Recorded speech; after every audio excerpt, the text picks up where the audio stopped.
Hey, I'm really excited to tell you about a seminar that I've put together called Senior Living Options. Um, and we've got more and more of us with gray hair coming to this point in our lives. And I know I've always had this opinion that okay, once I move out of my house, then I'm being put out to pasture. But I'll tell you, as I've been digging into some of the options that there are available, there's are a lot of cards on the table.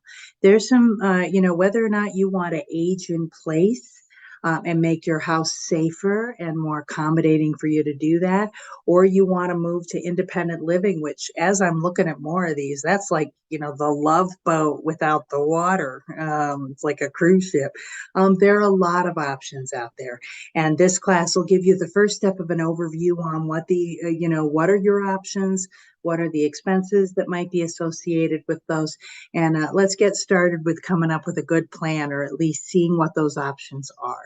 Again, my name is Roxane Webster. I'm your real estate planner, and I'm really excited about this seminar. I hope you can make it.